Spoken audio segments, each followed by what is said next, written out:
Alors, je rappelle que vous êtes diplômé de l'Université de Liège, docteur en sciences appliquées. Vous avez fusionné les facettes de l'architecte auteur de projet, du chercheur scientifique et du professeur des techniques de construction. En plus, je peux faire une confidence à l'Assemblée, vous êtes un jeune pensionné, si mes recherches sont exactes. Tout à fait. Et alors, vos collègues disent de vous, là j'ai été chercher, que vous êtes d'une grande humanité, toujours bienveillant et positif. Voilà ce que j'ai trouvé sur le site de l'Université de Liège. Voilà, on vous écoute. Merci beaucoup. Oui, pardon. Oui, pardon. Bien, je reviens un petit peu en arrière. Voilà. Donc, on m'a posé la question, reconstruire ou rénover? Et je veux dire, c'est la question à 5 francs, à 1 euro, comme on dirait aujourd'hui. Alors, il n'y a pas d'outils, si, il y a des outils magnifiques, et j'en parlerai tout à l'heure, qui évaluent évidemment la performance énergétique, la performance environnementale, sur évidemment des critères qui nous intéressent beaucoup, mais tout cela, c'est beaucoup de critères, beaucoup de pondérations, et finalement, le résultat, il peut être très différent d'un outil à l'autre, d'un exemple à l'autre. Donc, je ne vais pas essayer en une petite demi-heure, oui, d'accord, on me confirme. Je ne vais pas essayer de tout démontrer, mais je vais reprendre un certain nombre de critères qui me semblent relativement importants quand on parle de bâtiments et de conception et d'utilisation des bâtiments.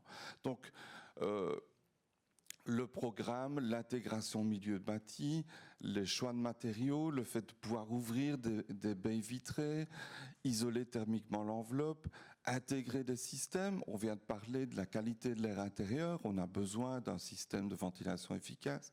Et puis on arrive avec tout cela à une performance énergétique, à une performance environnementale.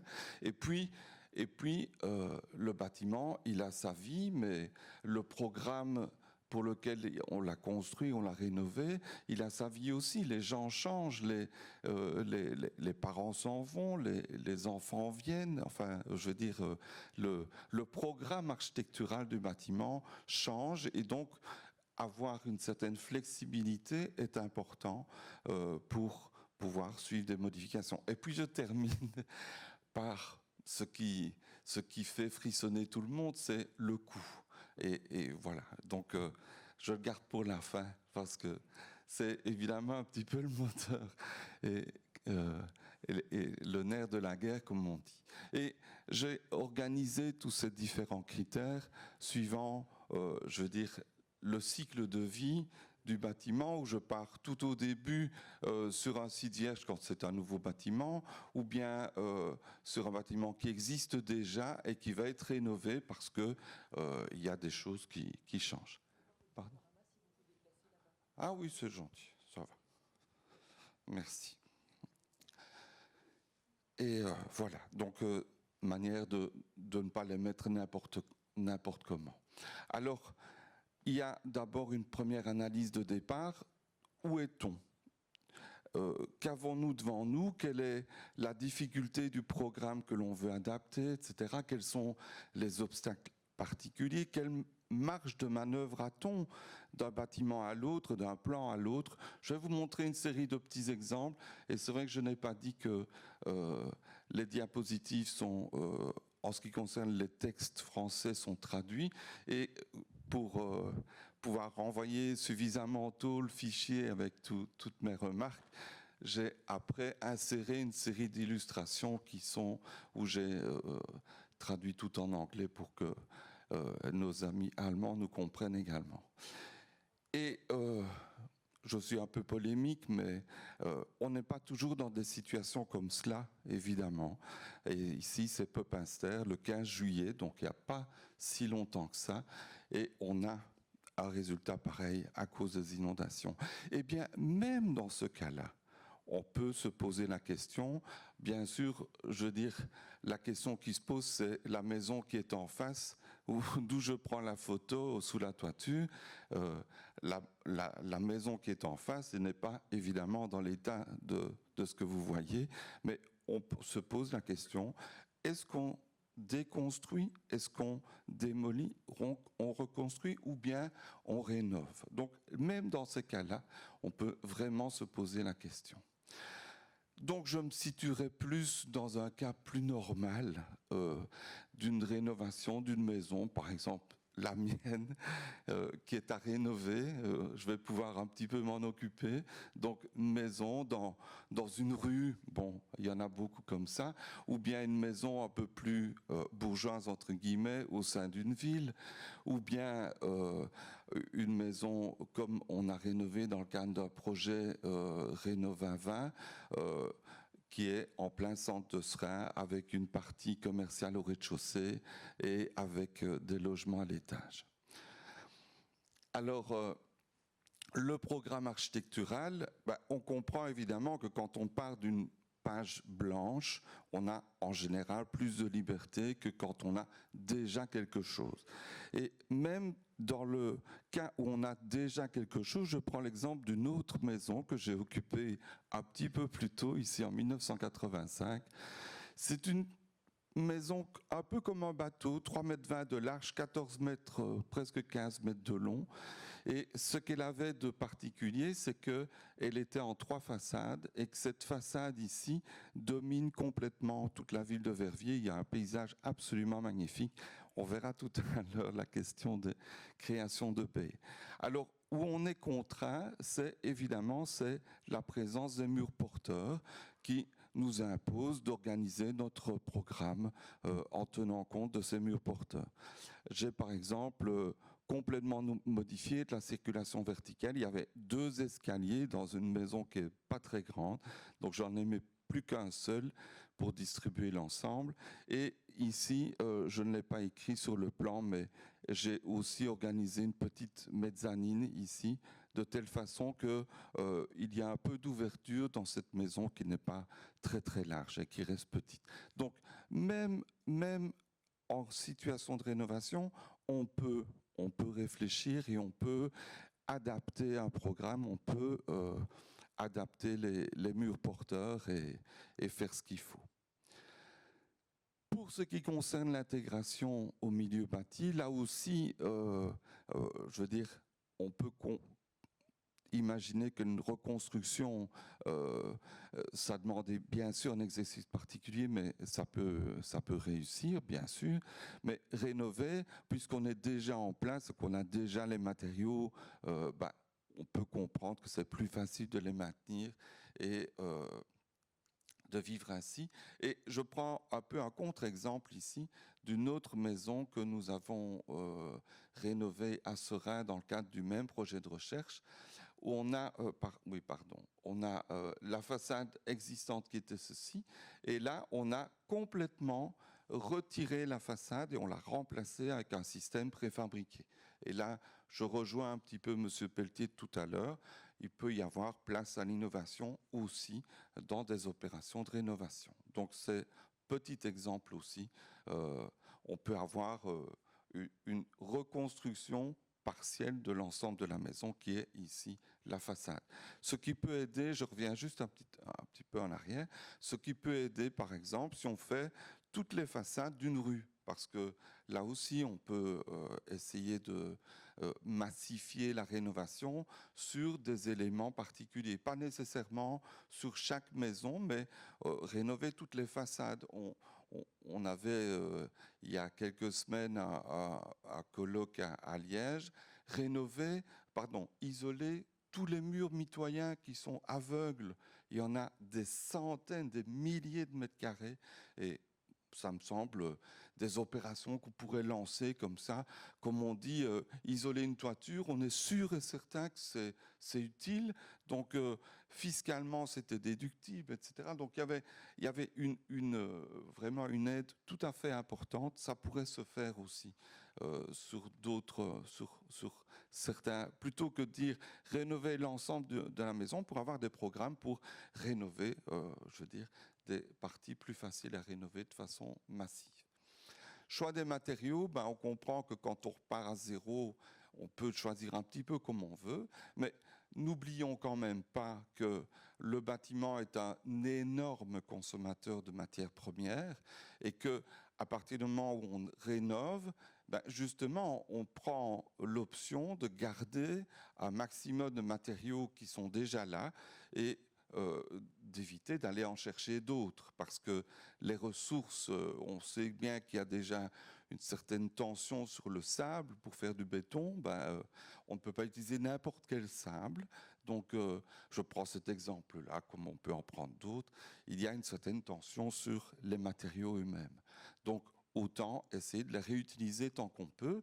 Alors, je n'ai pas vraiment illustré parce que je crois que c'est assez clair, mais j'ai repris ici un petit exemple, et il est pas polémique, mais un peu clin d'œil, parce que tous les référentiels bâtiments durables valorisent évidemment le réemploi des matériaux et l'utilisation de matériaux recyclés. Alors ici, j'ai repris un petit tableau qui vient du référentiel belge REVB, qui était prêt à naître et à se déployer en 2013. Et pour des raisons que je ne vais pas détailler ici parce que c'est un peu long, ça ne s'est pas fait et ça reste encore à faire. Donc nous sommes un des derniers pays à ne pas avoir de référentiel bâtiment durable. Mais vous voyez que on valorisait en fonction du nombre de l'importance du pourcentage de contenu du bâtiment qui était recyclé, on gagnait un certain nombre de points qui s'additionnent tout au long de l'ensemble de tous les critères pour obtenir un résultat global. Alors, création, ouverture de fenêtres, là à nouveau, quand on reconstruit, on pourrait dire qu'on a une plus grande liberté et que rénover, c'est moins évident. Mais je reviens à la petite maison que je vous ai montrée tout à l'heure en vous expliquant que c'est assez étonnant que vous voyez ce pignon, enfin cette façade latérale, qui avait très très peu de fenêtres, alors qu'il y a un paysage absolument extraordinaire. Donc là, mon petit travail et mon intervention d'architecte a été d'agrandir évidemment des fenêtres dans des murs de moellons qui n'étaient pas, disons que la réalisation de ces agrandissements n'était pas facile en soi et toute faite. Il fallait un petit peu, il a fallu un peu discuter avec l'entrepreneur aussi.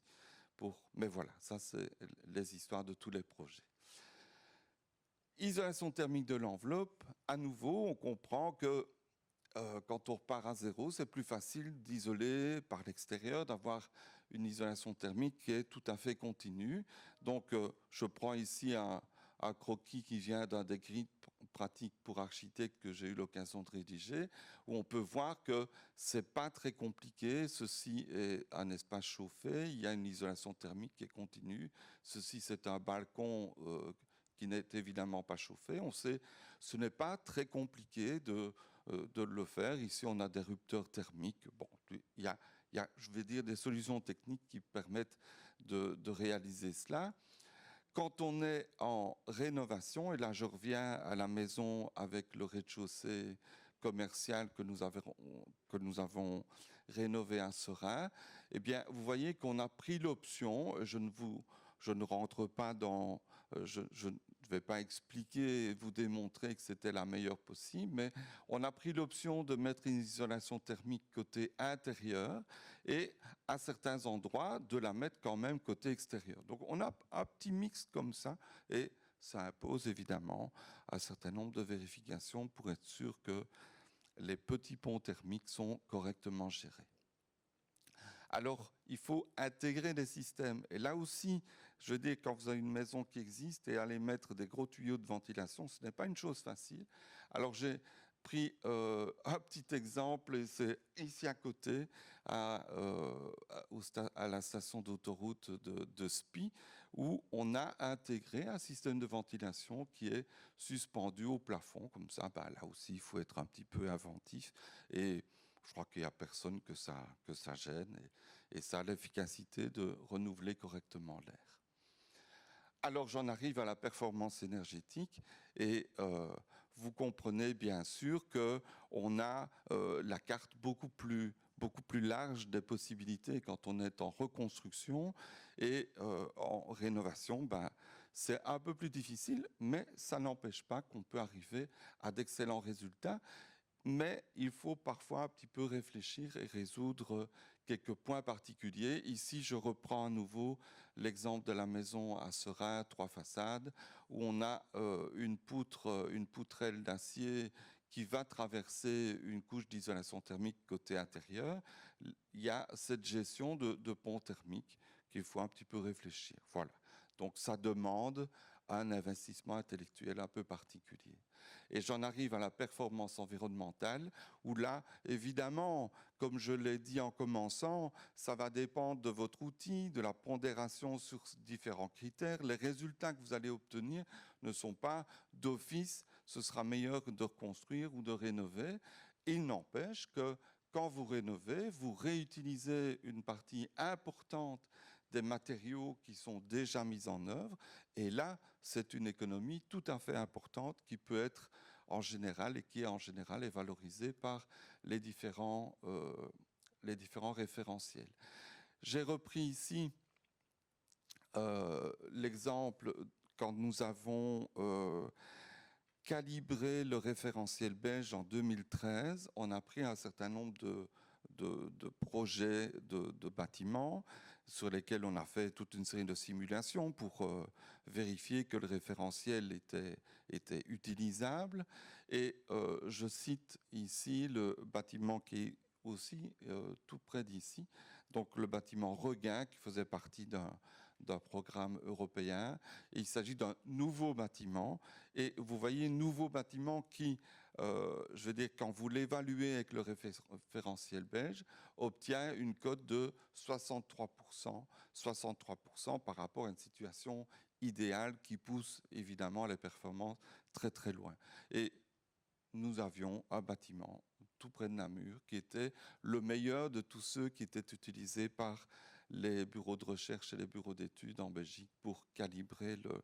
Et les Flamands n'étaient pas très contents, mais soit. Alors, flexibilité, là aussi, on peut comprendre que, je prends l'exemple ici d'un bâtiment que j'ai construit à Saint-Servais, ici tout près, qui est un immeuble de 5 appartements. Les différents appartements ont des organisations qui sont différentes tant qu'on reste au sein des murs porteurs. Et évidemment, il y a juste la nécessité de rassembler les flux de fluides, évidemment, d'amener et d'évacuation des eaux notamment. Donc, bien sûr, la reconstruction donne plus de liberté, mais c'est aussi un choix de matériaux et vous pouvez, comme je l'ai montré tout à l'heure, retravailler sur des murs porteurs en rénovation également. Alors, j'en arrive au coût. Évidemment, comme je l'ai dit, c'est le nerf de la guerre. Alors, reconstruire, il y a une phase de démolition et je reviens à ma première diapositive. C'est un peu ce qui fait hésiter les compagnies d'assurance parce qu'elles doivent subventionner la démolition. Ça ne leur fait pas très plaisir. En plus que si vous êtes même mal assuré, elles doivent payer à 100%. Donc ça gêne un peu. Par contre, je rappelle, rénover, vous réutilisez pas mal de matériaux et ça peut conduire à un résultat qui est moindre. Alors, coût et performance énergétique, comment est-ce que ça va ensemble? Et là, je vous fais part d'un petit exercice que je fais. Ça fait depuis à peu près, je crois que 2015, ça fait 5-6 ans que je suis le président belge d'un jury, les Green Buildings Awards. Et on a un certain nombre de projets. Je suis désolé parce que les noms sont un peu chamboulés. Donc, tous les petits points que vous voyez, ce sont des projets candidats à ce concours. Et vous avez les points jaunes, là, ce sont des rénovations. Les points bleus, ce sont des nouveaux bâtiments. Il y a des bâtiments de logement, il y a des bâtiments de bureaux. Et première chose à constater, c'est que